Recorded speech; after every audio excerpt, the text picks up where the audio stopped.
Welcome to the Midnight Narrator, where silence speaks louder than words, and the quiet ones are often the most dangerous. Tonight's chilling tale, The Quiet One, takes us deep into the eerie life of a father and son, where the lines between protector and predator blur. Can we ever truly know those we love? Because sometimes the one who seems most distant may be hiding a secret far darker than you can imagine. Ready to uncover the truth. "Someone we didn't know tried to pick up Timmy from school today," said his teacher. The man claimed he was Timmy's uncle. "Timmy doesn't have an uncle," I responded, feeling a chill of alarm. "That's what we thought," she replied. I knew something was off. It was this tall, thin guy with dark hair, looked to be around 40. He knew Timmy's full name, his birthday, and even his class. I went to get the principal, but by the time I returned, he'd vanished. I stood there silent for a moment outside the school gate which divided the busy street from the school's playground. All the other children and parents had already left, leaving us alone. "Where's Timmy now?" I asked, my voice shaking. "He's in the principal's office waiting for you," she said, leading the way back into the school.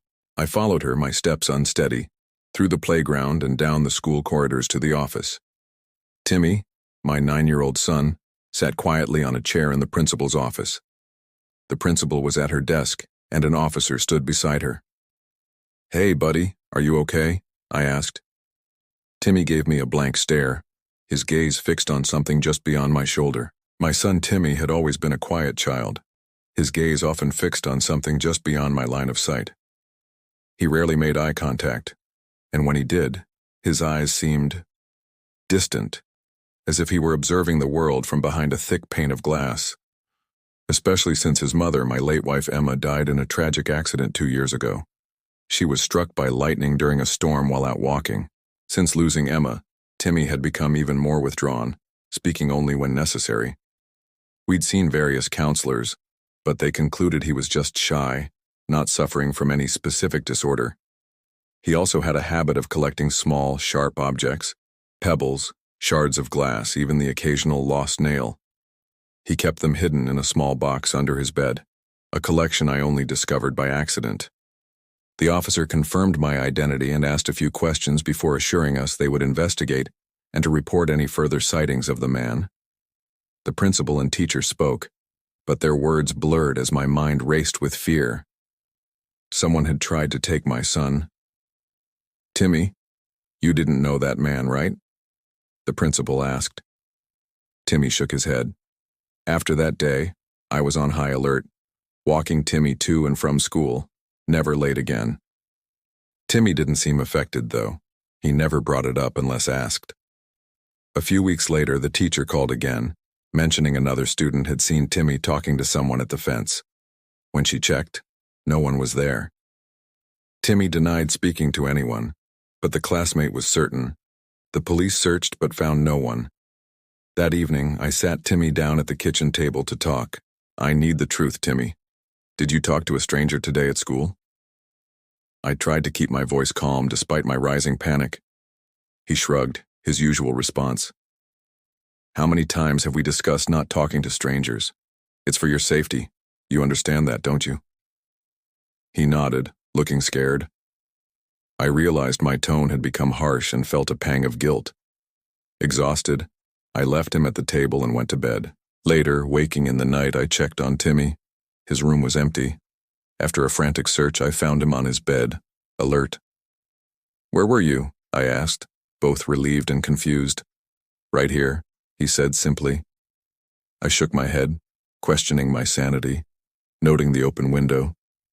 A year later, a knock at the door startled me. Timmy was in his room playing.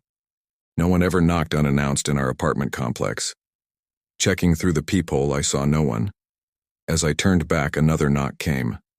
I texted our neighbor upstairs, who texted back warning of a man with a large knife by my door. The police were called. I whispered to Timmy to stay quiet in his room, arming myself with a kitchen knife. After tense moments, the police arrived, capturing the man, a drifter named Simon, known for petty crimes. He had indeed planned something nefarious, but fortunately, he was now in custody. Years passed, and Timmy grew into a tall young man, ready for college. While packing, I found an old notebook labeled Timmy's Notes. Initially, I respected his privacy, but curiosity got the better of me. The early entries were mundane about school and friends, but then Simon appeared.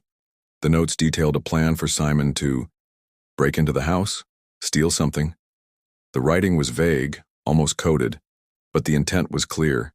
Simon was meant to do me harm. Timmy had been leaving messages for him under a loose brick in the garden wall, using a code they had devised together. The last entry admitted to similar thoughts about his mother's accident. "It was easy," he'd written, the words sending a chill down my spine. Just a little push. When I confronted Timmy with the diary as he was about to leave for college, his admission was chilling. He confirmed his involvement in darker plots than I had ever imagined. That was 2 years ago. We've had no contact since. The weight of the notebook in my hands felt like a physical burden, a symbol of the years I had spent raising a child I didn't truly know. The betrayal cut deep, a wound that I knew would never fully heal. How could I reconcile the quiet, withdrawn boy I had loved with the chilling manipulator revealed in these pages? Timmy seems to be doing well at college, but I wonder if anyone there knows the real him. I doubt they ever will. I barely knew him myself, despite raising him for 18 years.